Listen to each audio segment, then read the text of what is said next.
is an insider, having been in a very, very critical position in some of the most important years of the past decade. His contributions have also been there in the last decade, and which has brought us here. He has, written a few very insightful pieces in the last few months, just after the pandemic, and some of them actually motivated or inspired us to look at calling him in and to ask him a few questions to get more explanations on those subjects, because they look very, very relevant to our theme of the great Indian democratic dividend. So I'll straight get to the questions. We have half an hour. Dr. Rajan, Professor Rajan, at the beginning of 1990s, most parameters were at par for China and India. India's most forward-looking administration till date at that time kick-started liberalization even as Deng Xiaoping put China on its new path. While the Chinese leadership got an uninterrupted run that led to where they have now reached, P.V. Narasimha Rao failed to get the next term. We saw this again in 2004 when India Shining failed to return the Vajpayee government to office. Is democracy a luxury that large lower-income countries cannot afford? How can we compete and survive when the voters themselves are bottlenecks to infrastructure and productivity? Well, first, thanks for having me here. Second, we were at that time maybe 10 years behind China in terms of reforms. China started really late 70s, and we started in a big way early 90s. So there was about a 10, 12-year gap. So that's number one. Two, I think the changes in government in the early years were not a complete abandonment of reforms. If you think of the dream budget that Mr. Chidambaram presented, that was in one of the coalition governments that succeeded Narasimha Rao. And similarly, even though the NDA didn't get its term renewed, we saw that for the first few years of the UPA regime, there was a substantial amount of progress.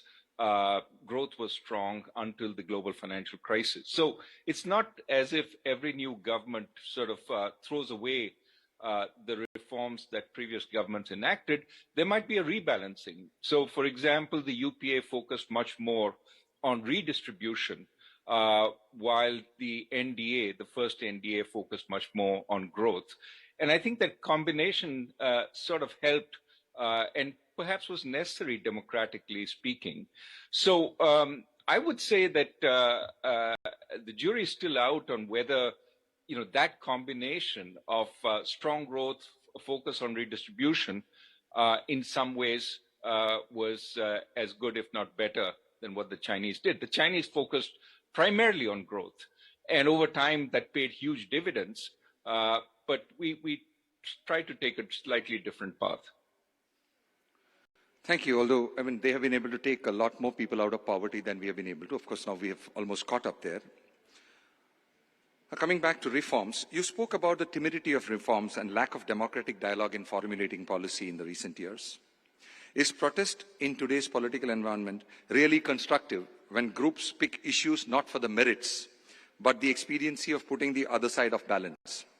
All parties, including the one in power, behave the same way while in opposition. Your take on the subject, sir?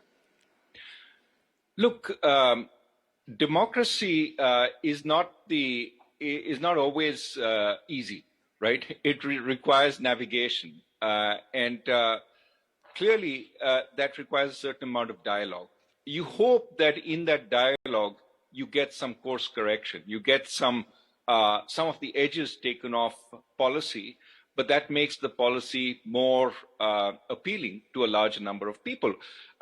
Let's face it, we are in a democracy, we can't wish it away. At the same time, it has a lot of benefits. If you think about some of the poster children of autocracy today, Russia and China, you can see the consequences of having no checks and balances. Russia's got into a war that many Russians don't agree with, and which is going to set their country back significantly. China, seemed to be successful with its COVID policies, but now it's got stuck because the COVID policies are so clearly associated with President Xi Jinping that they have no ability to back off. Think also about our sort of jhatka decisions that were made, demonetization, or the lack of attention to vaccines. I mean, these are all areas where perhaps a little more transparency, a little more dialogue might actually have led to better decisions. Demonetization, you can't have a public dialogue about it, but at least within government, perhaps a little more checks and balances might have prevented us from taking that step, which led to large setbacks to the economy. So broadly speaking, I think it's hard to argue that authoritarian decisions taken by a small coterie are necessarily beneficial for the country, and our past suggests they're not. Democracy is good. Is it always good? No. It does slow things down, but that's the price you pay for making better decisions. So reforms by any route, as we discussed, is after all reforms. I'm sure you agree that the farm laws and dismantling of MSP would have eventually improved the productivity of our agriculture sector, which is very, very essential. In spite of that, critical state elections may have played a role in the rollback, which we saw. So would you consider this a positive step as it signals that there is respect for the voter?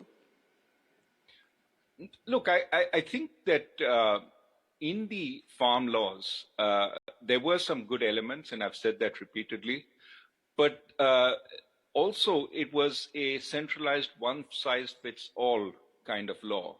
And obviously, it impacted different states in different ways. Experts in the agricultural area tell me that it could have been much better tailored, especially if large elements of it had been decentralized to the states to figure out what worked best for them. That said, the MSPs are also something that a lot of farmers have grown to, rely upon. And so you can't threaten to take it away without some adequate substitute. And what was important was a dialogue and shaping what that substitute would look like. When you talk to farmers, they're obviously very concerned about, for example, growing rice in Punjab, which is a water-scarce state. But how do you move from that? That's where the dialogue comes in. And so my sense is that this should not be a signal to abandon reform, but to start talking about how you would implement it in a way that first takes into account the interests of different parties, but then is much more clever about how to, in a sense, formulate it such that it has broader appeal. I'm not saying it's always easy. In fact, it's very difficult. But that's the challenge of governance in a vibrant, raucous democracy like ours. You've been critical of India's China-like manufacturing push. Not critical, I wouldn't say that you were totally against it. Can you explain what are your arguments about the flaws in pursuing manufacturing mainly, and why do you think it won't work for us? You also spoke about an alternative path, one that focuses on global services market. Can you elaborate on this? How does our democratic system become an advantage in this endeavor? And what should we do? First, I'm not saying in any way we should abandon manufacturing. There are, lots of places where we are doing reasonably well. In fact, very well when you look at, for example, the two-wheeler industry. We're the biggest two-wheeler industry in the world. But what I'm saying is, let's not put all our eggs in the manufacturing basket. And I would say there are two or three reasons for that. One, the manufacturing space is obviously hyper-competitive, like many other things in the world, but it's also where authoritarian governments have a lot more capacity to ram through the decisions that are needed. For instance, one of the ways China grew very fast was by suppressing wages, but also by suppressing the interest that savers got on deposits, so as to create strong negative real interest rates, which then fueled industry with cheap capital. So cheap capital, cheap labor, that was how they grew. And of course, on infrastructure, it's very easy to do infrastructure when you can just take the land and no questions asked, without a protest, without any kinds of problems. And so they've been able to build out fantastic infrastructure. What they build out we have all heard the stories of their high-speed rail network, et cetera, while we're struggling to build that project between Mumbai and Ahmedabad. And it is taking us many more years than we calculated initially. So infrastructure, countries like Vietnam, countries like China that don't have as vibrant a democracy have a better sort of chance of building it out. Similarly, I think, they've got there first. And because they got there first, they've also seen the pushback from the industrial world to an expansion in manufacturing. So the problem for us in imitating China's path is China's already created the backlash in the West to manufacturing-led growth. It's not that we will be able to manufacture those cheap assembly line stuff that China manufactured and sent to the US without seeing a similar kind of backlash to India. There's a lot of sensitivity to this kind of stuff today. So what I'm saying is, let's think about what worked for us. What worked for us was first higher skill manufacturing, pharmaceuticals, but also some of these auto ancillaries and so on. But also what worked for us was services. We've had a tremendous run with software services. So given that the pandemic has now opened up the possibility for cross-border services in a much bigger way, my niece in Bangalore, spent the entire pandemic not traveling, but working as a consultant across India. Question is, if she could work as a consultant across India, why can't she work as a consultant for Chicago, for New York, etc.? That is the kind of thing we need to explore. Similarly, telemedicine, up 20% in the US during the pandemic. Why can't telemedicine be offered from India? Now, there are barriers. For instance, there's the issue of degrees. Is the Indian medical degree recognized outside? Well, if we need equivalence, what do we need to do? Right now, for example, the national health system in the UK is overloaded. Can we have a dialogue with the UK authorities and say, we'll take some of the overload off with Indian doctors from India. We'll do telemedicine. But for that, what is the kind of certificate they need? Can we start having exams which are available to Indian doctors? Now, of course, even as we start having these negotiations, we also need to negotiate with NHS. Will you pay from the NHS for Indian services, or will you say only UK doctors can get paid? That's the kind of negotiation we have to have if the UK wants to trade with India. Let's talk about selling services to the UK and whether they will, in fact, bring down some of the barriers that exist today. But of course, from the Indian perspective, we also have to up our game. We have seen all these doctors coming back from Ukraine, or students studying to be doctors. Clearly, there's a lot of demand in India for learning to become doctors. We have an undersupply of medical training institutions, but that's an opportunity. We can build much more, and we can elevate somebody who earlier had the prospect of working in a manufacturing line to, a much higher value added service, providing service to the world. And given that the developed world is going much more into services, that's where the demand is. Well, let's leapfrog manufacturing if we can. I'm not saying, penalize manufacturing. I'm saying don't put all your eggs in the manufacturing basket and say we still have to follow the Chinese path. That Chinese path is much harder because China's already there and has already created the backlash. And instead, there's a path which is open the services path, which we followed with software services. Who would have thought we'd have become a giant there? Can we do far more than just software? We already have a reputation. In the US, you talk doctors, everybody thinks Indian. Mr. Patel, Dr. Patel, Dr. Shah. Why can't we exploit that reputation for good service and sell to the world? And I'll come to the democratic part in a second. I think you also spoke about data privacy and rule of law in that context, and that we have an advantage there. Can you please expand on that? Absolutely. So, when China sells this gadget, so long as it is not an information sensitive gadget, supposing it's a toaster, I really don't care, where it was made once I get it, so long as it works, right? The problem with many services is I really care where it is being produced. If I'm dealing with a doctor, I care that they are protecting my patient records. They don't, go broadcasting it around.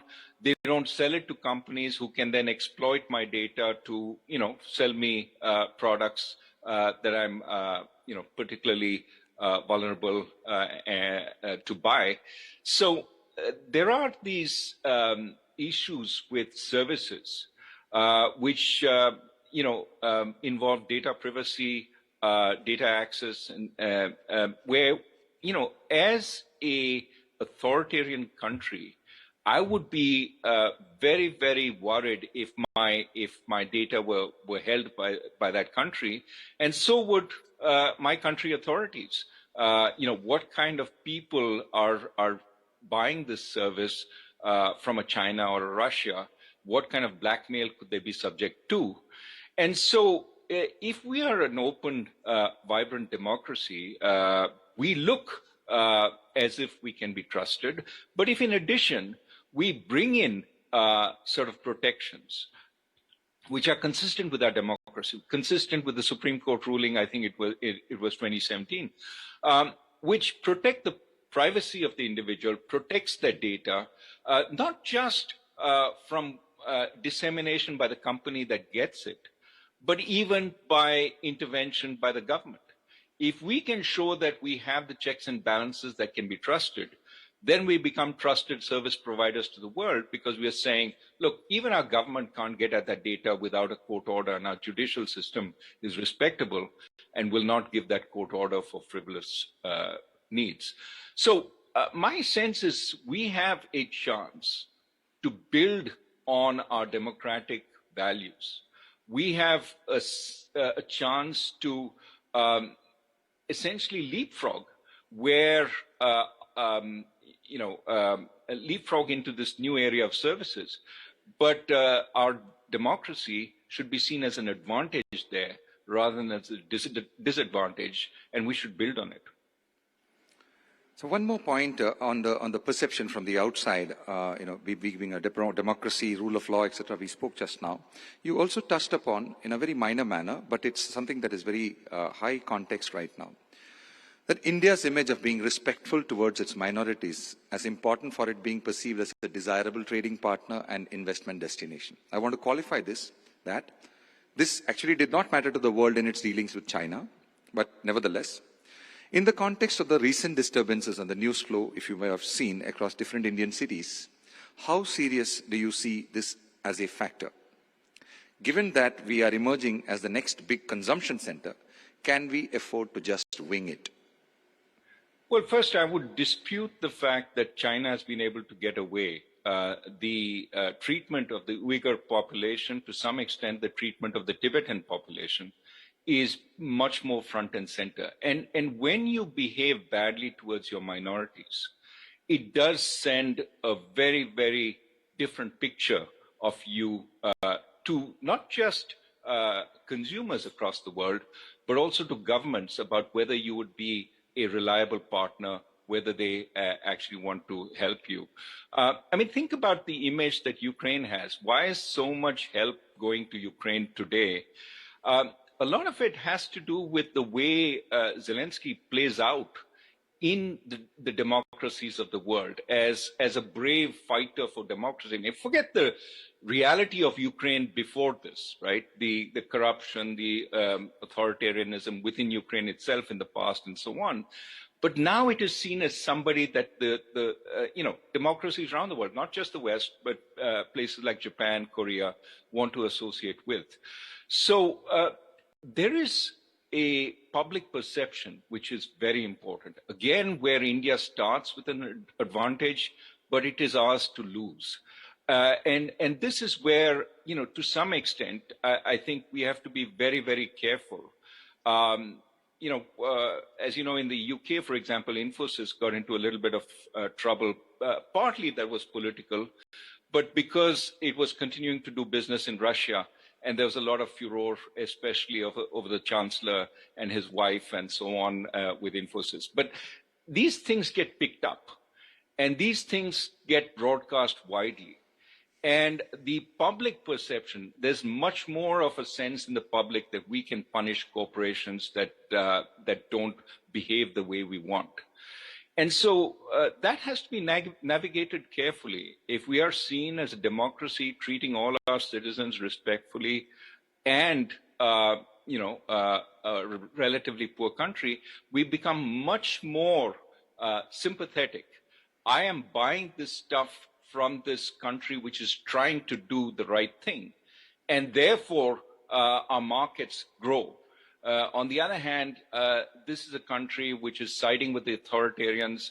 This is a country that oppresses its minorities, and you read about this every day in many ways. It's not just the New York Times or the Economist, a whole bunch of people, and then you hear this is a country that is suppressing data on how many deaths happened, just like the other authoritarian countries. It all adds up to an image which we can well do without. We may be angry about how this image takes place, but it's the facts of the world. I think we're running short of time, but I have two very, very important questions coming from one of your papers that I found very, very interesting. Two points here. You spoke about the evolution of our democratic design and quote two broad reasons that affect the same. You said that the constitution makers credited the executive excessively with good intent, with relatively few checks on its power over citizens. The second point that you said was the constitution recognized the power of decentralization, but stopped at the state level. The result today is an exceedingly centralized administrative system, unable to deliver the goods at a very specific citizen service level for a population of 140 crores. You spoke about the pathetic state of services to the ordinary citizens, quoting specifically the state of our education and healthcare systems. This obviously should not be happening in a democracy, but it's happening. So there is a design problem there. So what do you think can be an innovative solution to mitigate this current structure? Now we have got the constitution. It's going to be, a very, very big task to try and now rewrite that and restructure it. So we'll have to work our way around it. So what is it that can be done to mitigate this centralization, which probably is not working to the real, user of these services in a democracy, which shouldn't be happening? Is there a case for more states, as in breaking down existing states to more states of smaller sizes? Would that help? Well, first, I think the framers of the Constitution were in a difficult position that they didn't want to impinge on the elected representatives too much, in part because their own position was not that as legitimate. They weren't, they didn't come into the Constituent Assembly through a widespread election, a free and fair election. So in that sense, I think they wanted to be a little careful. The point I think is important, however, is that the Constitution has been flexible and has changed with the needs of the time. And I think importantly in that flexibility has been the fact that we have strengthened constitutional authorities over time. I mean, remember the Election Commission was a farce before T.N. Session actually gave it teeth. And that made our elections much, much better. And so, one, we should certainly strengthen constitutional authorities, and the undermining of constitutional authorities like the Election Commission, but like the Enforcement Directorate or CBI or other such institutions, tends to essentially erode the democratic principle. We can do all that within the Constitution. The Constitution also, talks about decentralization. Now, think about the state of Uttar Pradesh, which has about 230 million people. I'm probably getting the number a little wrong, but that's about 2/3 the size of the United States. The United States has 50 states, and Uttar Pradesh is one state. And of course, you could take each of our districts. But what happens is the administration it's not like the district collector is like an independent governor of a US state. They're not elected. They don't respond necessarily to the will of the people locally. So my sense is that we could do a lot more on decentralizing functions, funds, and functionaries to the local area. Roll out Panchayati Raj in a more effective way. Now, part of the problem here is not so much the center. Of course, we keep talking about center-state relationships, but a lot of states resist the decentralization from their state capital to the local region, especially when it comes to funds and it comes to functions. A lot is retained at the center. So I think that if we wanted to make a significant change, it would be let's focus on pushing more power to the locality, because that would allow the seat of governance to move closer to the people. The people would have more of an ability to affect it. And the seat of power would also see what is happening locally and take decisions which are much more local-centric. So that brings me to the last question, and I think the most important question is, I thought it to be. You've discussed the individual versus group identities and how that affects the state's relationship with citizens and how we see each other as Indians. Everything from the quality of public services to reservations to our very unity and civilizational future is affected by this individual versus group identity as a unit.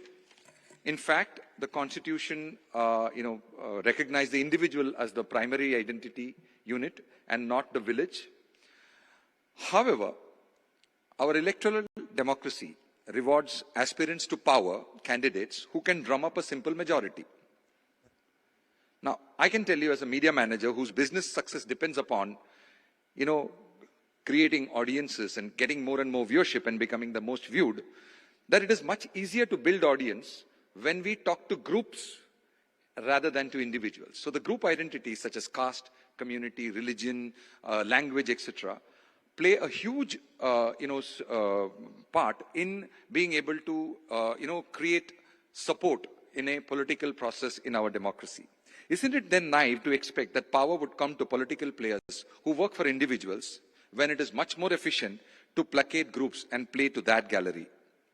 Our group identities have only got sharper with population growth and competition for opportunities and resources. The impact of social media has accelerated this. What is the solution to this very, very critical problem? That's my last question. Well, I think it's a combination of both how our democracy works, but also how our institutions work.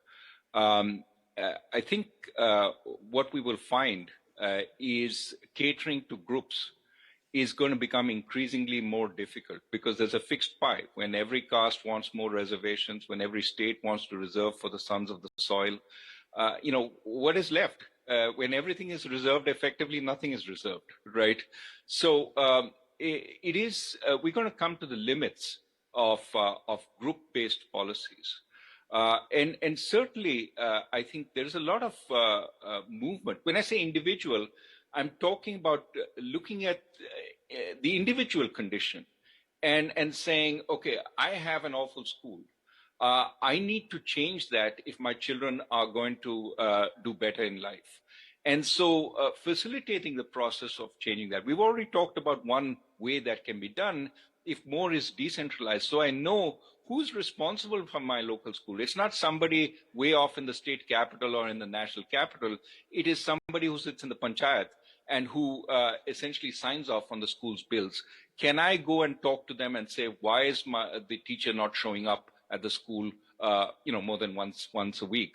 So decentralizing power will allow individuals to express themselves more. They don't have to become a amorphous collective. The individual sort of plight can be listened to more. But it also requires our institutions, judicial system, for example, to recognize individual rights a lot more. It certainly is something they're supposed to do, and protect the rights of the individual to protest, to complain, etc., etc. I think that we will see going forward a lot more groups emerging, which are not so much the old traditional caste or religion based, but a lot more about trying to push forward the problems of the individual to the front and center, and asking for redress there. And I think if we have a certain amount of decentralization, that kind of protest will also increase. Now, this is not, again, about totally abandoning the group-based system, moving towards more individuals. It's just about altering the balance that increasingly individuals find it difficult to make it in this difficult economy. And no amount of reservation down the line is going to help if you haven't been to a good school, if your children haven't had good health care. And so we're going to focus much more on the delivery of public goods. And because the delivery of public goods is on an individual by individual basis, I think there will be no option but for our democracy to cater more to those. And I think we should just lend it a helping hand and recognize this is the sort of noisy process by which democracy develops. Thank you, Professor Rajan. Thank you for taking the time out at so early in the morning for us. Your thoughts will certainly sort of help us, coalesce and get the whole agenda points that we started off with to sort of put focus on the great Indian democratic dividend. Thank you very much, sir.